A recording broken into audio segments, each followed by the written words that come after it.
வணக்கம் ஆபிரகாம். தமிழகத்தில் பாத்தீங்கன்னா வடகிழக்கு பருவமழை தீவிரமடைந்துள்ளது. குறிப்பாக திருவாரூர், தஞ்சை, நாகை, அரியலூர், சென்னை உள்ளிட்ட 11 மாவட்டங்களில் கனமழை இருக்கக்கூடும் என வானிலை ஆய்வு மையம் அறிவித்ததை அடுத்து திருவாரூர் மாவட்டத்தில் கடந்த 3 நாட்களாகவே கனமழை என்பது தொடர்ந்து பெய்து வருகிறது. குறிப்பாக இரவு நேரங்களில் இடைவிடாமல் மழை பெய்து வருகின்ற நிலையில் இன்று அதிகாலை முதல் தீவிரமான மழை பெய்து வருகிறது. குறிப்பாக திருவாரூர் மாவட்டம் திருத்துறைப்பூண்டி, நன்னிலம், மன்னார்குடி, நீடாமங்கலம், வலங்கைமான் உள்ளிட்ட பல்வேறு பகுதிகளில் கனமழை என்பது பெய்து வருகிறது.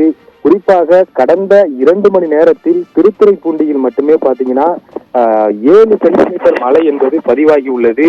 குறிப்பாக மாவட்டத்தின் கடகோடி பகுதியாக திருத்துறைப்பூண்டி பகுதி உள்ளது. இந்த பகுதியில் பாத்தீங்கன்னா கடந்த 2 மணி நேரத்தில் மட்டுமே 7 சென்டிமீட்டர் மழை என்பது பதிவாகி உள்ளது. அதே போல் திருவாரூர், நீடாமங்கலம் உள்ளிட்ட மாவட்டம் முழுவதும் சுமார் 22 சென்டிமீட்டர் மழை என்பது பதிவாகி உள்ளது. இந்த மழையின் காரணமாக பாத்தீங்கன்னா பொதுமக்களின் இயல்பு வாழ்க்கை என்பது முற்றிலுமாக பாதிக்கப்பட்டுள்ளது.